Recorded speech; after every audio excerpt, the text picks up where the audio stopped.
काही पुरुष मंडळी इकडल्या बाजूला या तुम्ही इथे 1 रुपया द्यायचं नाही या इथे काय जण इथे या काय जण तिथं बसा आता इथं जागा रिकामी सोडायची काय हरी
वाह भारी पकवाचे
क्या बात है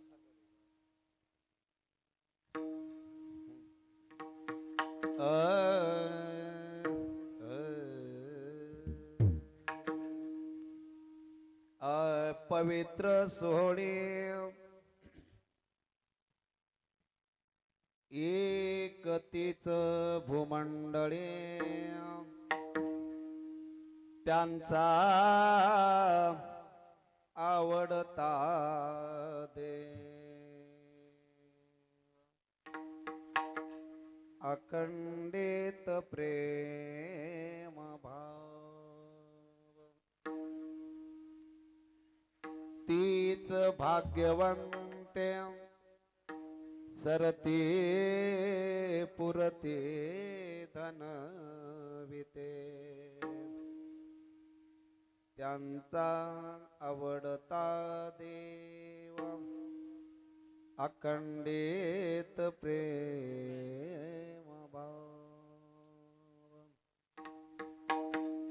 तुका मने देवा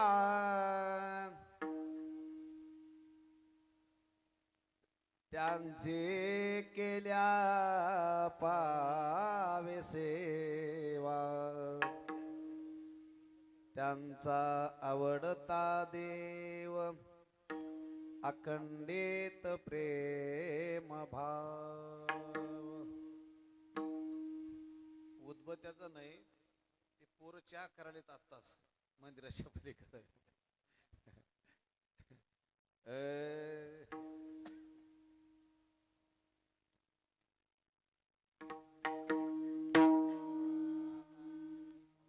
मायोग पीठे तटे भीमरथ्यं वरं पुंडलिकाय दातो मुनीन्द्रे समागत्ति तिष्ठन्ति आनन्दकन्दं प्रब्रह्मलिङ्गं भजे पाण्डुरङ्गं प्रब्रह्मलिङ्गं भजे पाण्डुरङ्गं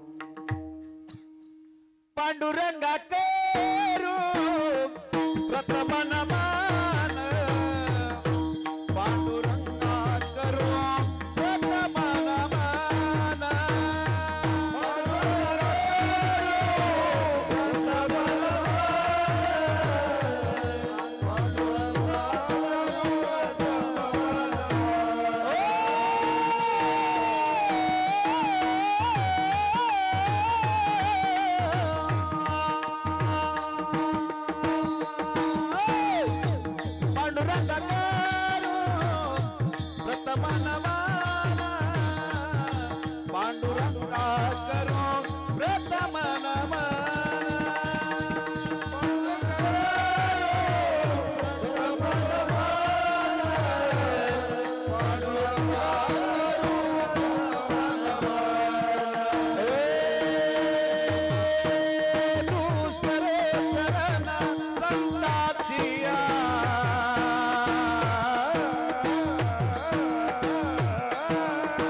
पांडुरंगा करू प्रथम नमन दुसरे चरण संतांची या त्यांच्या कृपादाने कथेचा विस्तार बाबाजी सद्गुरु दास तुका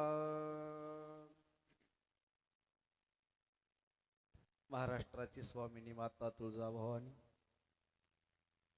ज्या मातेच्या कुशीतूने स्वराजांचं स्वप्न जन्मास आलं ती राजमाता जिजाऊ जे स्वप्न सत्यामध्ये उतरवलं तो राजा शिवछत्रपती आणि जे स्वप्न स्वतःच्या खांद्यावर ते पेलून हिंदूच्या दरबारातली तुळस आणि हिंदूच्या मंदिरावरचा कळस ज्याने जिवंत ठेवलाय तो धर्मवीर संभाजी महाराज तसेच राजगुरु भगत सिंग सुखदेव झाशीची राणी आदी करून जे देशासाठी लढले ते अमर हुतात्मे झाले जगडले झुंजले जनता मग स्वातंत्र्य झाले ही माता हिम शिखरे ध्वज फडफडले ते अमर हुतात्मे झाले सच्चिदानंद रूपा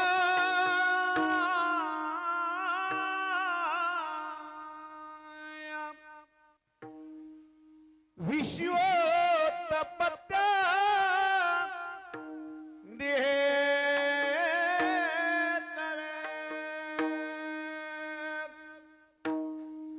तापत्रय विनाशाय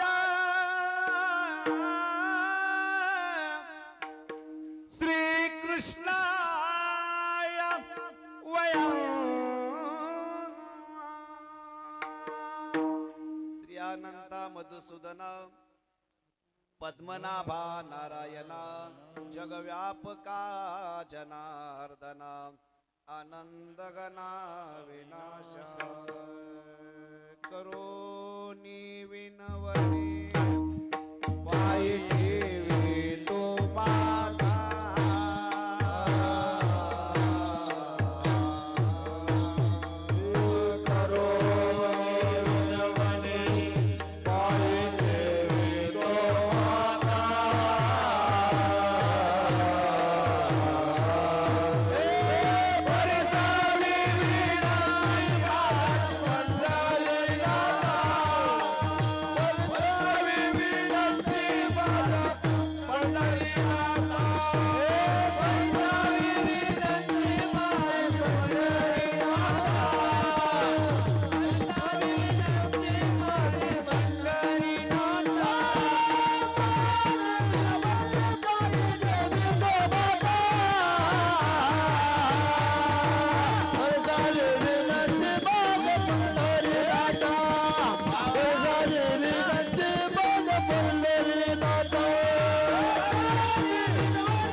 कावाया लावेला कृपाळे विटाबाई विश्वंबरे भवछेदके कोटे गुंतली समाय विश्वव्यापके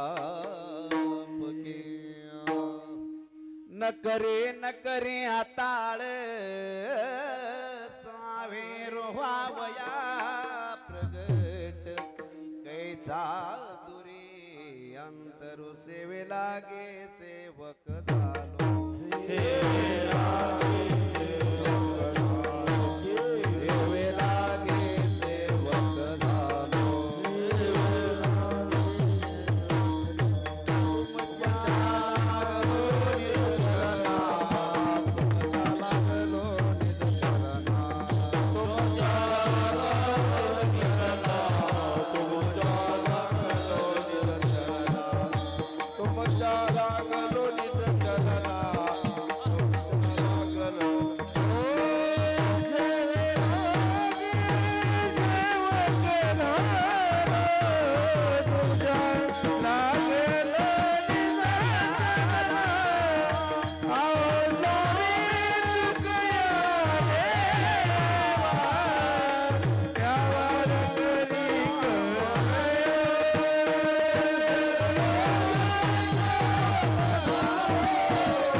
झालो तुमच्या लागलो निज चरणा अहो स्वामी तुकया देवा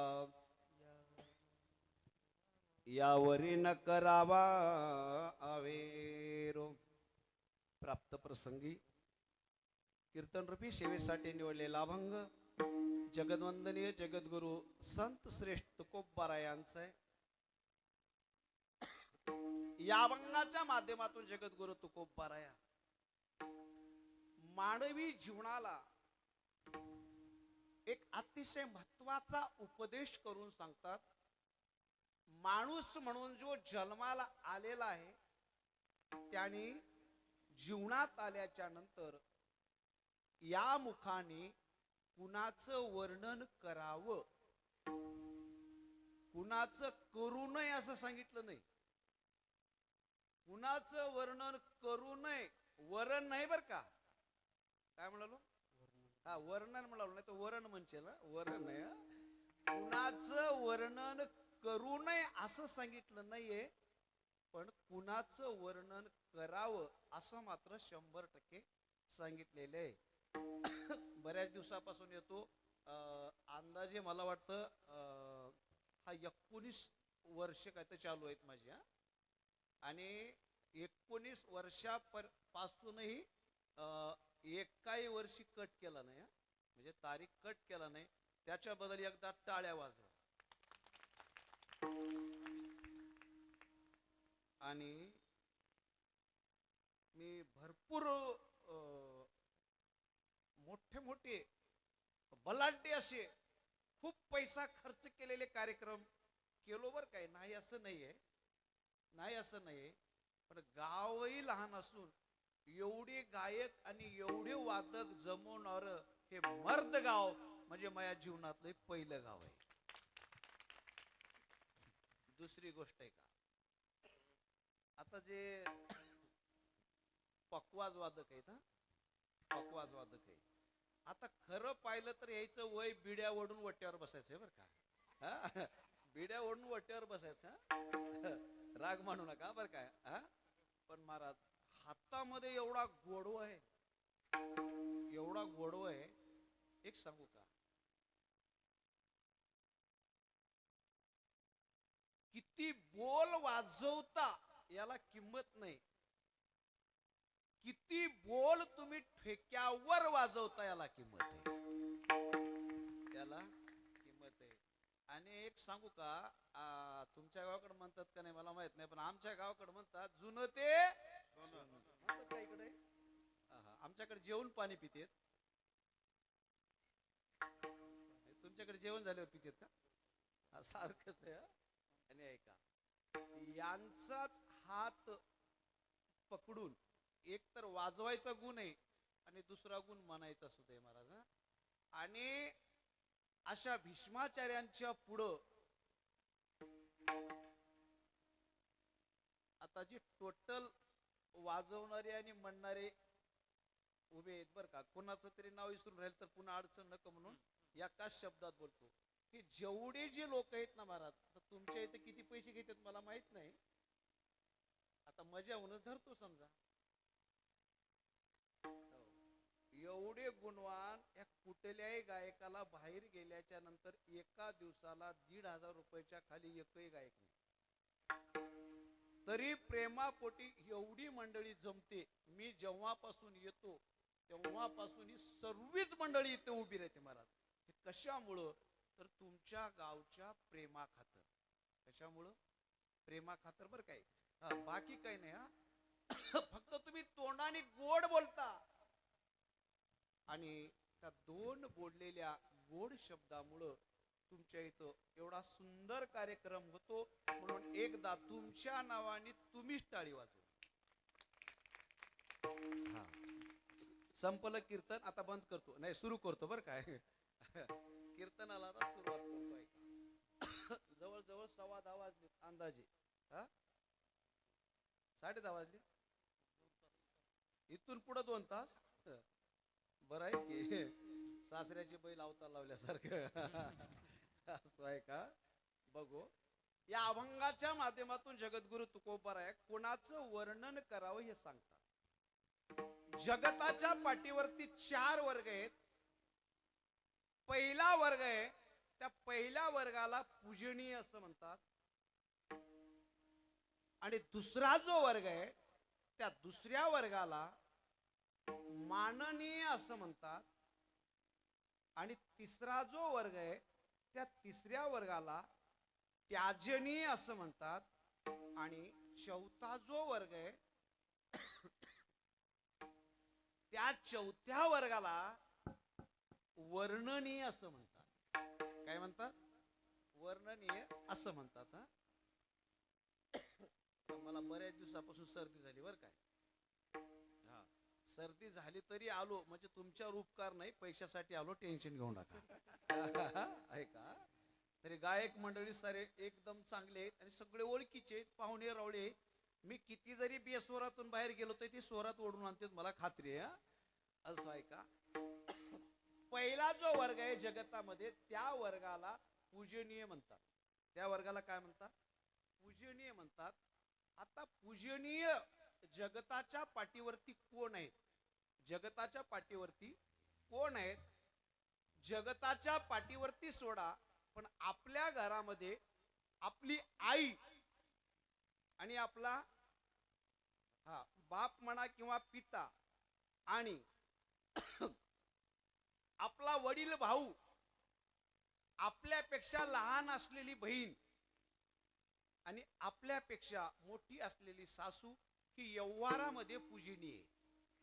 व्यवहारामध्ये पूजनीय आहेत. पती सुद्धा पूजनीय, पती सुद्धा पूजनीय.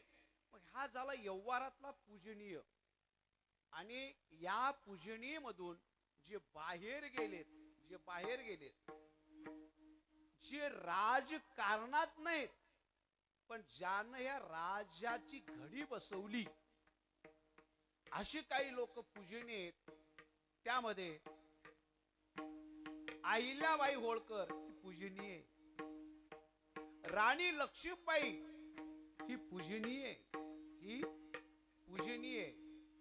आणि छत्रपती शिवाजी महाराजांची माता जिजाई ही पूजनीय. एक सांगू का, एखाद्या वेळेस आपल्या घरामध्ये एखाद्या देवाचा फोटो कमी केला तरी चालतोय, पण यांचे फोटो प्रत्येकाच्या घरात असलेच पाहिजे.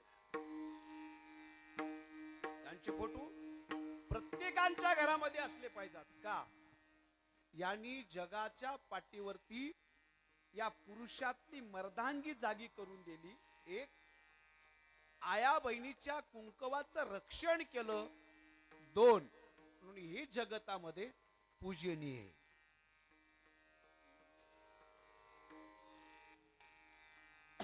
हे कोण आहेत? पूजनीय आहेत.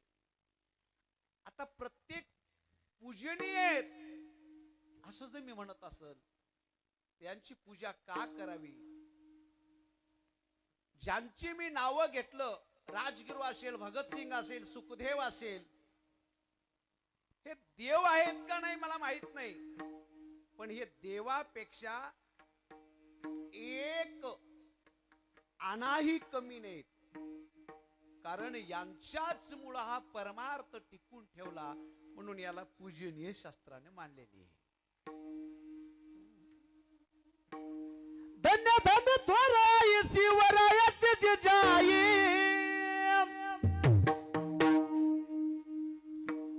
धन्य धन्य थोराई शिवरायाचे जिजाई, आज पूजित महाराष्ट्र सारा. मुजरा मानाचा मानाचा जिजाऊला, मुजरा मानाचा मानाचा जिजाऊला, मुजरा मानाचा मानाचा जिजाऊला, मुजरा मानाचा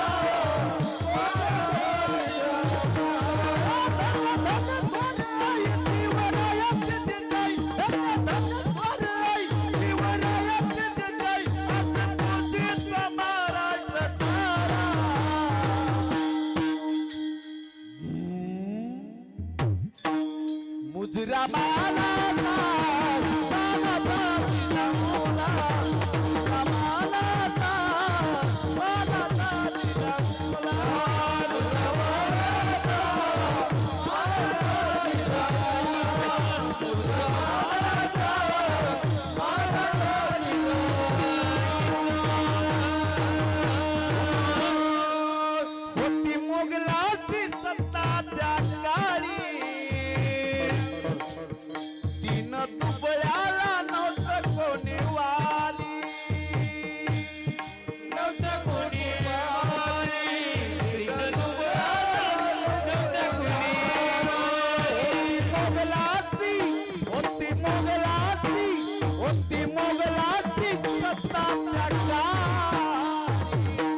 कोणी तयाला रे वाली नव्हतं कोणी तयाला रे वाली नव्हतं कोणी तयाला मध्ये जिजाऊचं खंत कधी होईल आता अंत मध्ये जिजाऊचं खंत कधी होईल आता अंत तरी देवाचं भवानीला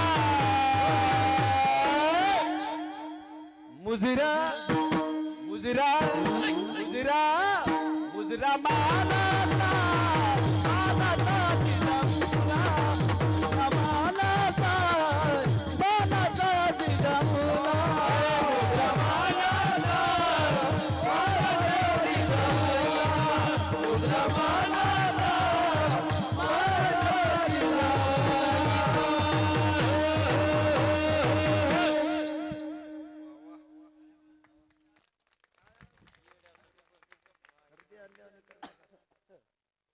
ऐका आज बांगलादेश भारतात यायला तयार आहे.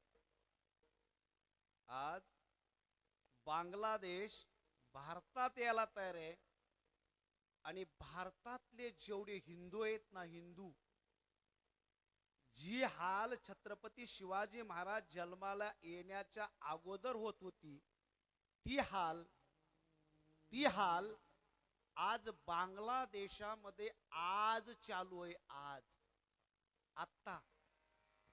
आणि बांगलादेश म्हणतंय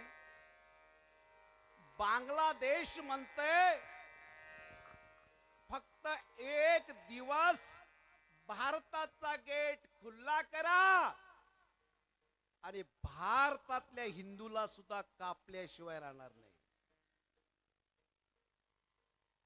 ऐका, हैदराबादला राजा सिंग नावाचा एक वाघ आहे. त्या राजा सिंगनं सांगितलं, अरे तुला गेट खुला केल्याच्या नंतर भारतातल्या हिंदूला कापायला जर एक दिवस लागत असेल तर मोदीला त्या राजा सिंगनं सांगितलं, अरे फक्त 15 मिनिट गेट खुला कर, या भारतातल्या नुसत्या महिला तुझ्या बांगलादेशला जाळून खाक करतील. ही जी शक्ती आहे ना, ही शक्ती तुमच्या आमच्यात कोणी तयार केली तर जिजामातेनं, अहिल्याबाई होळकरनं, राणी लक्ष्मीबाईनं, तारा राणी, या सर्वांनी तुमच्या आमच्यामध्ये शक्ती निर्माण केली. एक सांगू का, पुरुष कितीही बलवान असू द्या, ज्या पुरुषांच्या माग भक्कम स्त्री नावाची शक्ती उभी आहे ना, तोच पुरुष संसारही जिंकू शकतो आणि तोच पुरुष परमार्थही जिंकू शकतो.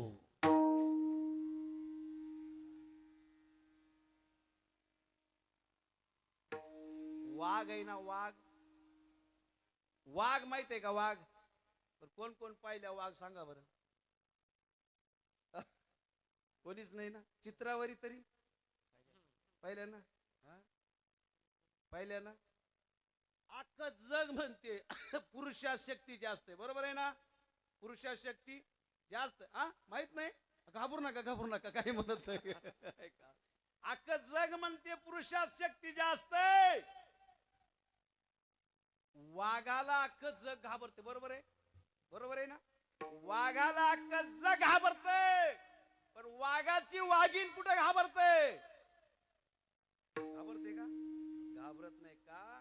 त्याला शक्ती म्हणतात.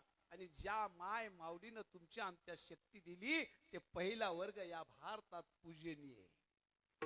पहिला वर्ग पूजनीय. आणि राजगुरु भगतसिंग सुखदेव हे कसे आहेत? पूजनीय महाराज. अरे सकाळी राजगुरु भगतसिंग सुखदेवाला फाशी होती आणि राजगुरूची माता भगतसिंगाची माता आपल्या पोराला भेटायला येते. आणि पोराला भेटायला आल्याच्या नंतर राजगुरूनं सांगितलं, माय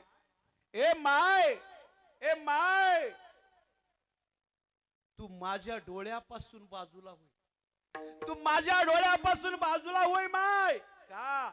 मला सकाळी फाशी आहे, मला सकाळी फाशी आहे आणि मी सकाळी फासावर जाणार आहे हे तुला समजल्याच्या नंतर तुझ्या डोळ्यातून अश्रू येतील आणि हे अश्रू हे इंग्रजानं पाहतील आणि एका मर्दाच्या आईच्या डोळ्यामध्ये अश्रू शोभून दिसत नाहीत. पण काय त्याग आहे, त्यानं आईला बाजूला केलं. त्यांनी आईला बाजूला केलं आणि फास लटकवला होता.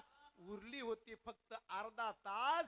त्या जेलरने विचारलं, अरे भगत सिंगा तुझी शेवटची इच्छा आहे काय सांग.